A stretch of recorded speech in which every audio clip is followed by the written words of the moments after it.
नमस्कार। मनी गुरु की इस खास पेशकश में आप सभी का स्वागत है। मैं हूं स्वाति रायना। आज खास तौर पर चर्चा होगी आर्बिट्राज फंड की। आपको बताएं कि दिसंबर 2023 के म्यूचुअल फंड के आंकड़ों में हाइब्रिड फंड की कैटेगरी में आर्बिट्राज फंड में सर्वाधिक निवेश आया है और ऐसा ट्रेंड हमने खास तौर पर डेट के टैक्सेशन में बदलाव के बाद देखा। तो क्यों लोग आर्बिट्राज फंड की तरफ ज्यादा रुख कर रहे हैं? क्या लिक्विड फंड या फिर डेट फंड से आर्बिट्राज फंड जो है वो बेहतर है? किस लिहाज से बेहतर है? आर्बिट्राज फंड की जगह पोर्टफोलियो में क्या होनी चाहिए? डेट की जगह पोर्टफोलियो में क्या होनी चाहिए? कहां पर मौके बन सकते हैं फिक्स्ड इनकम के लिए भी नए साल में? इस पर रहने वाली है खास चर्चा। हमारे साथ दो खास एक्सपर्ट्स उनका परिचय करा देते हैं। Mohit Gang, CEO MoneyFront, और साथ ही Bhavesh Jain, fund manager Edelweiss mutual fund. Mohit और भावेश, आप दोनों का बहुत स्वागत करते हैं मनी गुरु के आज के इस खास कार्यक्रम में। और जरूरी हो जाता है सबसे पहले समझना कि आर्बिट्राज फंड में चल क्या रहा है। क्यों आर्बिट्राज फंड में निवेशकों का जो रुझान है वो बढ़ता हुआ नजर आ रहा है, और पिछले कुछ समय में हमने जो ट्रेंड देखा है आर्बिट्राज फंड में निवेश का, उसके मायने क्या निकाले जाएं। मैं भावेश सबसे पहले आपसे जानना चाहूंगी, क्या इसकी बड़ी वजह हो सकती है? नमस्कार। अगर आपने देखा रहेगा 31 मार्च को जब से डेट का टैक्सेशन चेंज हो गया है, जहाँ पे इंडेक्सेशन का बेनिफिट चला गया है, उसके बाद से लोगों ने डेट का ऑल्टरनेटिव के रूप में आर्बिट्राज को काफी अच्छी तरीके से स्वीकार किया है। 31 मार्च के आसपास अगर आप देखोगे आर्बिट्राज एज अ कैटेगरी का टोटल एयूएम 80,000 करोड़ के आसपास था, और आज जब हम बात कर रहे हैं ये कैटेगरी 80,000 करोड़ से बढ़ के ऑलमोस्ट 9 महीने के अंदर 80,000 करोड़ से बढ़ के 1.5 लाख करोड़ पे आ चुकी है। इसमें तीन चार चीजें एक साथ हुई है। सबसे पहला, जैसे मैंने बताया, लोग डेट का ऑल्टरनेटिव ढूंढ रहे थे, तो वहां पे आर्बिट्राज क्वालिफाई करता है। आर्बिट्राज फंड में आप इक्विटी का कोई रिस्क नहीं लेते, आपकी सारी इक्विटी की पोजीशन सामने डेरिवेटिव मार्केट में हेज होती है, तो लोगों को रिस्क फ्री रिटर्न जो हम कहते हैं वो आपको मिलता है। तो it is as good as जैसे आपको डेट के रिटर्न मिलते हैं उसी तरीके के यहाँ पे रिटर्न मिलते हैं। दूसरा, आर्बिट्राज में रिटर्न्स बेटर होने का और एक रीजन है, इक्विटी मार्केट का सेंटीमेंट बहुत ज्यादा पॉजिटिव है। इक्विटी मार्केट में काफी अच्छी तेजी हुई है, और आर्बिट्राज में नॉर्मली जो लॉन्ग करते हैं, जो मार्केट में तेजी पे अपनी पोजीशन लॉन्ग रखते हैं, वो लोग आज इतने ज्यादा एग्रेसिव लॉन्ग कर रहे हैं कि उसकी वजह से आर्बिट्राज में आपको बहुत अच्छा स्प्रेड मिल रहा है, इसीलिए आर्बिट्राज फंड के रिटर्न ज्यादा है। तीसरा, अगर आप देखोगे आपके जितने एचएनआई और रिटेल है, उन्होंने डेरिवेटिव में काफी ज्यादा लॉन्ग पोजीशन बना के रखी है।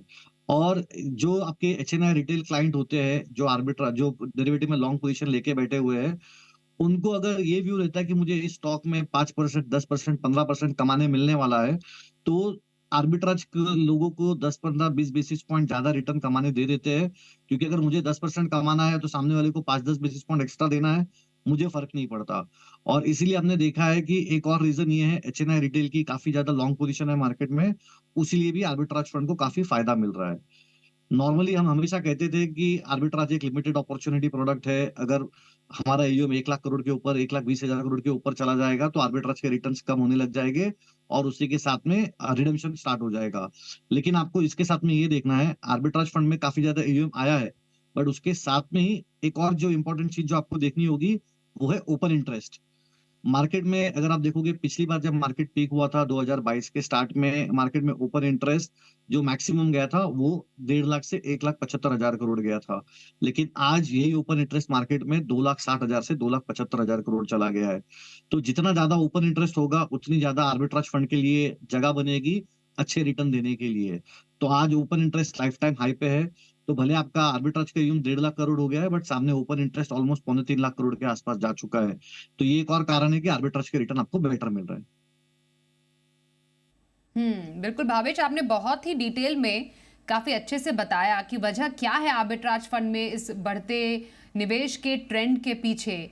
मैं मोहित आपसे जानना चाहती हूं कि जो निवेशक आर्बिट्राज फंड इस आर्बिट्राज फंड के स्पेशल सेगमेंट से उनको मालूम नहीं है कि दरअसल, जैसे क्योंकि लोगों की उत्सुकता बढ़ गई कि आर्बिट्राज फंड जैसे किसी एक जगह पे पैसे काफी ज्यादा आ रहे हैं, कैटेगरी में पैसे ज्यादा आ रहे हैं, क्या वजह है इसकी, तो हमने समझ लिया। लेकिन जो नहीं जानता है आर्बिट्राज फंड होता क्या और कैसे यहाँ पर कमाई होती है, एक बहुत ही आसान शब्दों में आप निवेशकों को जल्दी से बताएंगे।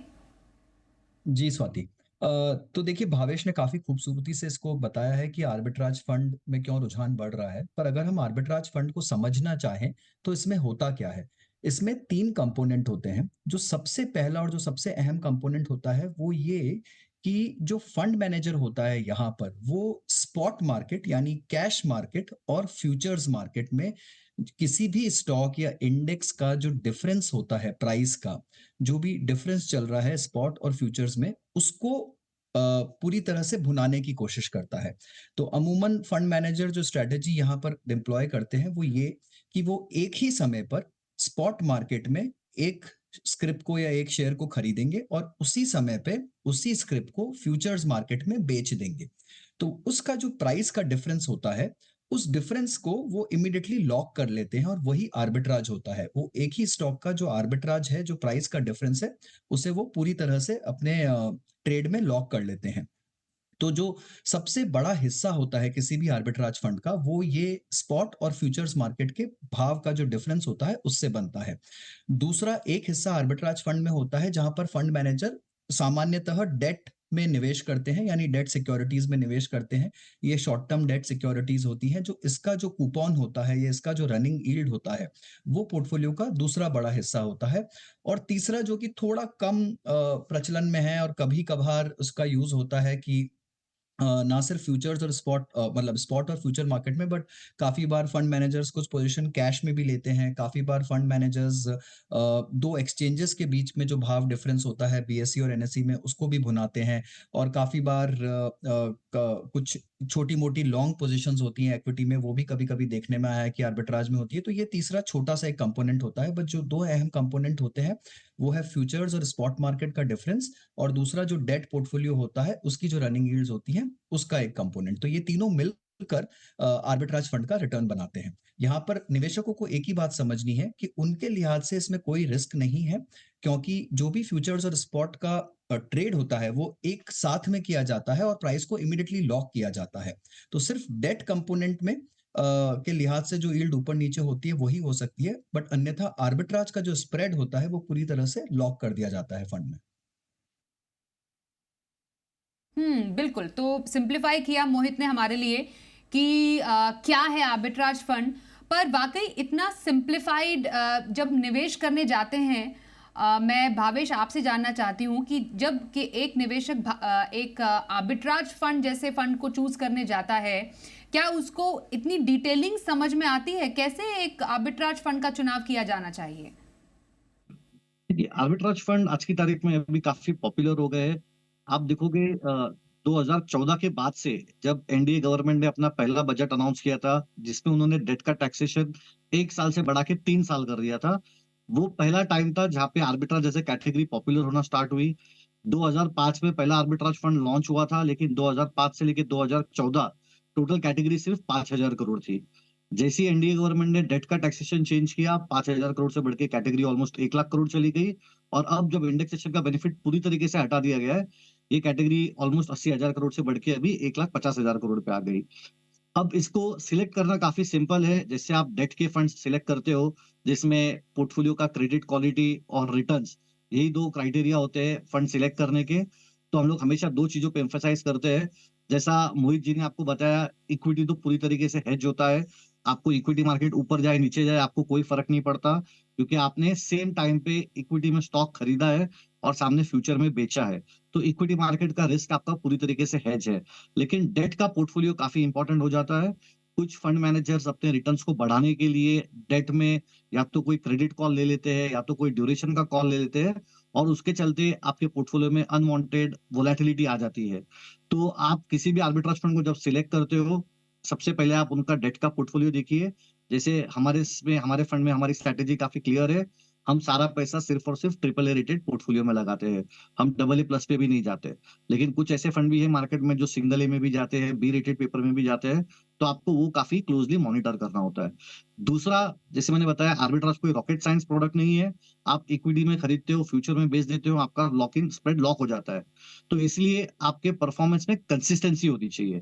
अगर कोई आर्बिट्राज फंड ऐसा है जिसका आज रैंक फर्स्ट है और दो दो महीने बाद उसका रैंक 15 है और 3 महीने बाद उसका रैंक 17 है, तो अगर रैंक में इतनी ज्यादा वोलेटिलिटी है, यानी कि वो कुछ ऐसी स्ट्रैटेजी कर रहे हैं, कुछ ऐसे ट्रेड कर रहे हैं जिसकी वजह से उनके पोर्टफोलियो में काफी वोलेटिलिटी आ रही है। तो आपके निवेशकों के लिए एकदम सिंपल तरीका होगा, सबसे पहला आप फिक्स्ड इनकम का पोर्टफोलियो देखिए, वहां पे क्रेडिट क्वालिटी कैसी है वो देखिए, और दूसरा फंड का हिस्टोरिकल ट्रैक रिकॉर्ड देखिए, उनके फंड में परफॉर्मेंस में कितनी ज्यादा कंसिस्टेंसी है। एक अच्छा आर्बिट्राज फंड हमेशा ही, अगर समझो 20 आर्बिट्राज फंड है, तो एक अच्छा आर्बिट्राज फंड हमेशा ही टॉप 7 टॉप 8 में रहना चाहिए। अगर कोई फंड आज फर्स्ट है और कल 20वां है, फिर फर्स्ट है फिर 20वां है, तो ऐसे फंड से आपको थोड़ा दूर रहना चाहिए। ये आपने काफी इम्पोर्टेंट बातें कही हैं भावेश, कि कैसे चुना जाना चाहिए, कैसे पहचाने एक अच्छे आर्बिट्राज फंड को। अगर हम पिछले एक साल के कुछ रिटर्न्स को देखें मोहित यहाँ पर, क्योंकि arbitrage fund versus debt fund की अगर हम बात कर रहे हैं, और क्योंकि पूरा टैक्सेशन अच्छे से भावेश ने समझाया कि क्या वजह रही कि ये जो आर्बिट्राज फंड है उसमें दिलचस्पी बढ़ी, कैसे निवेश बढ़ा, कैसे रुझान बढ़ा, और टैक्सेशन एक बहुत बड़ा एक पॉइंट हमने 2023 में देखा। डेट टैक्सेशन जब से बदला तब से ये हमने ट्रेंड आर्बिट्राज फंड में निवेश में बढ़ने का देखा है। अगर हम रिटर्न्स भी दिखाएंगे कुछ liquid funds, money market funds और आर्बिट्राज फंड की रिटर्न के लिहाज से लगभग कुछ 0.4 या 0.5 का ही डिफरेंस रहा है पिछले एक साल में मोस्टली। तो क्या सिर्फ रिटर्न नहीं बल्कि टैक्सेशन ही एक बड़ा गेम चेंजिंग पॉइंट रहा है for in favour of arbitrage fund, Mohit? Swati, देखिए तो रिटर्न्स जो हैं, अगर आप पिछले 2-3 महीने के देखेंगे तो वो काफी जबरदस्त रहे हैं आर्बिट्राज फंड के। और उसका कारण ये भी है कि एक तो मार्केट में वॉल्यूम्स बहुत बढ़ गए हैं, दूसरा ओपन इंटरेस्ट जैसा कि भावेश ने भी बोला वो ऑल टाइम हाई पे चल रहा है, और तीसरा इंटरेस्ट रेट्स जो है मार्केट में वो भी बहुत हाई है। तो आर्बिट्राज फंड्स को इन तीनों ही चीजों से काफी फर्क पड़ता है कि ओपन इंटरेस्ट पोजीशंस कितनी और इंटरेस्ट रेट कितना है। जितना इंटरेस्ट रेट हाई रहेगा उतना ही आर्बिट्राज का कैरी ज्यादा होता है, और उनके जो रोल स्प्रेड्स होते हैं वो बढ़ते जाते हैं। रिटर्न के लिहाज से आपने ठीक कहा, पर अगर आप सिर्फ 1 महीने का रिटर्न देखें तो आर्बिट्राज फंड जो है वो 9.5% के आसपास रहे हैं, जबकि आपके लिक्विड फंड जो है वो 7.5 के आसपास रहे हैं। Money market ultra short term जो है वो भी कुछ 7.60 7.70 के आसपास का रिटर्न उन्होंने 1 महीने में दिया है। एनुअलाइज रिटर्न की बात कर रहा हूँ। अगर आप इस दायरे को बढ़ा के पूरे साल को देखेंगे तो हाँ, रिटर्न का जो गैप है वो थोड़ा कम हो जाता है और 20-20 25-50 पैसे का ही डिफरेंस रह जाता है। पर यहाँ पर डिफरेंस बहुत बड़ा पोस्ट टैक्स रिटर्न देखने पर आता है स्वाति। आप ये प्री टैक्स रिटर्न्स हैं जो हम देख रहे हैं, जैसे ही इसको टैक्स एडजस्ट कर देते हैं, और जैसा भावेश ने भी बोला डेट फंड्स के रिटर्न पूरी तरह टैक्सेबल होते हैं, वो आपकी आय के साथ जुड़कर जो आपकी मार्जिनल रेट ऑफ टैक्सेशन होती है वहां पर टैक्स्ड हो जाते हैं। पर आर्बिट्राज पर इक्विटी टैक्सेशन लागू होता है, और अगर आपने 1 साल से ऊपर होल्ड किया है तो सिर्फ 10% ही टैक्स लगता है, और पहला 1 लाख का गेन भी एग्जेम्प्ट होता है। और अगर शॉर्ट टर्म है तो 15% का ही टैक्स होता है। तो पोस्ट टैक्स अगर आप एडजस्टमेंट करेंगे तो आर्बिट्राज फंड्स, अगर मान लीजिए आर्बिट्राज और लिक्विड का रिटर्न सेम है, मान लीजिए दोनों ही कैटेगरी 7.5 रिटर्न देती है, और आप इसको पोस्ट टैक्स एडजस्ट करते हैं, तो जो रिटर्न का डिफरेंशियल आएगा दोनों में वो करीब 22 से 25% के बीच में आ जाएगा, ये मानते हुए कि जो डेट टैक्सेशन है वो 30% पे लागू हो रहा है निवेशक को। तो ये बहुत बड़ा रिटर्न डिफरेंशियल है पोस्ट टैक्स, और यही एक सबसे बड़ा कारण है कि जो टेम्पररी पार्किंग के लिए लोग निवेश कर रहे हैं आजकल, वो आर्बिट्राज का ज्यादा चुनाव कर रहे हैं। जो इंडिविजुअल निवेशक हैं या जो एचएनआई निवेशक है वो आर्बिट्राज की तरफ ज्यादा आकर्षित हो रहे हैं, बिकॉज उनका रिटर्न बहुत अच्छा चल रहा है, और दूसरा पोस्ट टैक्स रिटर्न काफी अच्छे मिल रहे हैं। बिल्कुल। तो ये कुछ बड़े फैक्टर्स हैं जो योगदान देते हैं आर्बिट्राज फंड में बढ़ते निवेश की ओर। एक ब्रेक के लिए रुकेंगे, ब्रेक के बाद ये समझने की कोशिश करेंगे कि एक पोर्टफोलियो में डेट के एलोकेशन के लिए क्या आप हाइब्रिड फंड को भी चुन सकते हैं जिसमें इक्विटी और डेट दोनों का एक्सपोजर होता है। इस पर एक खास चर्चा रहेगी थोड़ी देर में, बने रहिए हमारे साथ।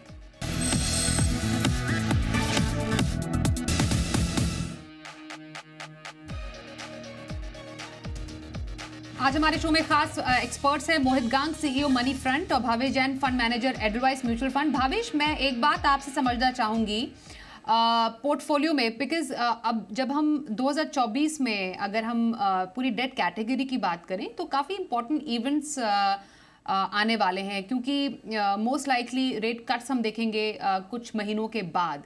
तो डेट फंड्स का जो आकर्षण है, हो सकता है एक बार फिर से वापस लौटता नजर आए, जो पिछले साल हमने जाता हुआ देखा था। आपको लग रहा है ऐसा होगा? दूसरा, किसी के पोर्टफोलियो में डेट और आर्बिट्राज फंड दोनों को अगर जगह होनी चाहिए, तो वो कौन से निवेश अवधि के हिसाब से और कौन से लक्ष्यों के हिसाब से दोनों ही अलग अलग कैटेगरीज के ये फंड शामिल किए जा सकते हैं?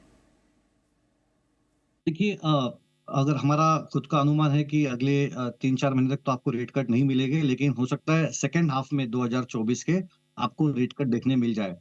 तो वहाँ पे आपको एक छोटे अवधि के लिए डेट फंड काफ़ी अट्रैक्टिव हो जाएँगे, जहाँ पे रेट कट आते ही आपको शायद डबल डिजिट रिटर्न मिल जाए, बट वो बहुत ही एक छोटी-सी टैक्टिकल अपॉर्च्युनिटी होगी। वहाँ पे आप डबल डिजिट रिटर्न कमा सकते हो, लेकिन अगर इन्वेस्टर 3 साल, 5 साल का व्यू लेके चल रहा है, क्योंकि पहले 3 साल के ऊपर उनको इंडेक्सेशन का बेनिफिट मिलता था, जो अब नहीं मिल रहा है। तो इसीलिए डेट अभी ज़्यादातर लोग शॉर्ट टर्म पार्किंग के लिए इस्तेमाल करेंगे, जहाँ पे उनको रिटर्न से ज़्यादा लिक्विडिटी की इम्पोर्टेंस है। जैसे कि कुछ पैसा हम इमरजेंसी फंड में रखते हैं, कुछ पैसा हमें अगले 2 महीने, 3 महीने, 6 महीने के खर्चे के लिए चाहिए, तो वो पैसा लोग शायद अभी भी डेट फंड में रखें। लेकिन स्ट्रक्चरली अगर आपको अभी 3 साल और 5 साल का पैसा रखना है, तो आई थिंक डेट से बेटर अपॉर्च्युनिटी आपको हाइब्रिड फंड में मिलेगी। शॉर्ट टर्म पार्किंग के लिए जैसे हमने पहले भी डिस्कस किया, आर्बिट्राज फंड एक बहुत अच्छा एवेन्यू है, खास करके आज की तारीख में जहाँ पे इक्विटी मार्केट के सेंटिमेंट्स काफी पॉजिटिव है, open interest life time high पे है, और आर्बिट्राज के रिटर्न प्री टैक्स भी आपको लिक्विड से बेटर मिल रहे हैं, एंड पोस्ट टैक्स जैसा मोहित जी ने आपको बताया, पोस्ट टैक्स तो और बड़ा एडवांटेज आपके साथ में है। तो डेट जरूर एक टैक्टिकल एलोकेशन हो सकता है, जिसको इंटरेस्ट रेट पे जो कट आने वाला है, वो टैक्टिकली अगर किसी को खेलना है तो शॉर्ट टर्म के लिए वो डेट देख सकता है कि अगले 3 से 6 महीने में जब भी इंटरेस्ट रेट कट्स होना स्टार्ट होते हैं, आपको एक टैक्टिकल अपॉर्च्युनिटी मिल जाएगी। लेकिन स्ट्रक्चरली आई थिंक लोग अभी हाइब्रिड की तरफ रुझान करने लग गए हैं। तो हमने देखा है balance advantage fund as a category, जो अगेन 2014 तक 20-25 हजार करोड़ की कैटेगरी थी, आज जब हम बात कर रहे हैं ऑलमोस्ट 3 लाख करोड़ की कैटेगरी हो चुकी है। उसी तरीके से और एक कैटेगरी जो अभी उभर के आ रही है, उसमें इक्विटी सेविंग फंड और मल्टी एसेट एलोकेशन फंड, ये कुछ और फंड है जो आपके डेट के ऑल्टरनेटिव के रूप में उभर कर आ रहे हैं। इन सारे फंड में आपके नॉर्मल डेट फंड से वोलेटिलिटी थोड़ी ज्यादा है, लेकिन वो ज्यादा वोलेटिलिटी के साथ में आपको रिटर्न भी थोड़े बेटर कमा के दे रहे हैं। तो ये सारे प्रोडक्ट्स लोग देखना चाहेंगे। बिल्कुल। मैं बिल्कुल, जैसा भावेश ने कहा मोहित, क्योंकि जब डेट एलोकेशन करना ही है विद टैक्स बेनिफिट, तो हाइब्रिड कैटेगरी आपको एक बेहतर मौका देती है डेट एलोकेशन का भी। तो ये एक बेहतर तरीका हो सकता है, tax efficient way of investing in debt या फिक्स्ड इनकम। तो आने वाले समय में ये रुझान आप जाता हुआ देख रहे हैं, हाइब्रिड से डेट में एलोकेशन करने का? स्वाति, तो ये वाला जो रुझान है, ये हम काफी समय से मार्केट में देख रहे हैं। जहां पर निवेशक जो है वो इक्विटी पूरी तरह से नहीं जाना चाहते हैं, बिकॉज उन्हें इतना रिस्क नहीं लेना है, और पूरी तरह से डेट नहीं जाना चाहते हैं क्योंकि वहां पर टैक्सेशन इतना अच्छा नहीं है। और आज 31 मार्च से पहले भी डेट में इंडेक्सेशन का लाभ मिलता था, बट 3 साल का एक होल्डिंग पीरियड होता था, और उसके बाद आपको लॉन्ग टर्म गेन मिलता था, और उस पर भी 20% आपको टैक्स देना पड़ता था इंडेक्सेशन के बाद। तो डेट का जो टैक्सेशन था पहले भी, वो इतना अच्छा नहीं था। तो इन्वेस्टर्स जो कि ये टैक्सेशन से काफी हद तक खुश नहीं थे या इतना टैक्स नहीं देना चाहते थे, वो वैसे भी बैलेंस्ड फंड्स में या हाइब्रिड फंड्स में जा रहे थे। 31 मार्च के बाद में ये प्रक्रिया और तेज हो गई है, और यहाँ पर इन्वेस्टर्स काफी बड़ी मात्रा में अब हाइब्रिड फंड्स में जा रहे हैं। इसमें कंजर्वेटिव हाइब्रिड भी उभर कर आ रही है, क्योंकि कुछ ऐसे फंड कैटेगरीज, जैसा कि भावेश जी ने भी बताया, इक्विटी सेविंग्स हो गया या फिर कंजर्वेटिव हाइब्रिड हो गया, जहां पर जो इक्विटी की मात्रा है पोर्टफोलियो में 35% से लेकर 65% के बीच में है। तो वहां पर अभी भी पुराना टैक्सेशन लागू होता है, यानी आपको इंडेक्सेशन मिलता है और 20% आपको लॉन्ग टर्म कैपिटल गेन देना पड़ता है। तो वो भी काफी हद तक प्रचलित हो रही है। पर मेरा एक ये भी मानना है स्वाति, कि आर्बिट्राज और हाइब्रिड दो बहुत अलग अलग कैटेगरीज हैं। आर्बिट्राज उन निवेशकों के लिए अच्छा बैठता है जिन्हें इक्विटी पे कोई कॉल लेना ही नहीं है, कोई डायरेक्शनल कॉल नहीं लेना कि इक्विटी ऊपर जाएगा या नीचे जाएगा। उन्हें इक्विटी पे किसी तरह का कॉल नहीं लेना और किसी तरह का रिस्क नहीं लेना इक्विटी से। तो वहां पर आर्बिट्राज एक अच्छी कैटेगरी उभर कर आता है। और आर्बिट्राज जो है, उसे अल्ट्रा शॉर्ट टर्म डेट के साथ में ही कंपेयर करना चाहिए, यानी liquid ultra short term money market funds, इनके साथ में आप आर्बिट्राज को कंपेयर करिए, जो कि आपका 3 महीने से साल भर तक का पार्किंग अमाउंट है, उसी को आप आर्बिट्राज में अगर पार्क करेंगे तब ये दोनों कंपैरेटिव हो जाते हैं, और यहाँ पर फिर आर्बिट्राज को एडवांटेज मिलने लग जाता है टैक्सेशन का। तो दोनों काफी अलग अलग कैटेगरीज हैं, आर्बिट्राज और बैलेंस्ड, और दोनों का जो इन्वेस्टर प्रोफाइल है वो भी काफी अलग है। बिल्कुल। तो ये हमने कुछ खास बातें समझी आर्बिट्राज को लेकर, डेट एलोकेशन कैसे करें, और थ्रू हाइब्रिड कैटेगरी आप डेट एलोकेशन का भी रास्ता चुन सकते हैं। बस कुछ लक्ष्य हैं आपके, कुछ रिस्क जो क्षमता है उसके हिसाब से भी आप चुनाव कर सकते हैं, डेट का या फिर एक आर्बिट्राज फंड का। इस पर खास चर्चा करने के लिए मैं मोहित आपका धन्यवाद करना चाहूँगी, और भावेश आपका भी धन्यवाद करना चाहूँगी, जन्मदिन की शुभकामनाओं के साथ भी। आपको वेरी हैप्पी बर्थडे भावेश। और आज के इस खास कार्यक्रम में बस इतना ही। बने रहिए हमारे साथ और देखते रहिए जी बिजनेस।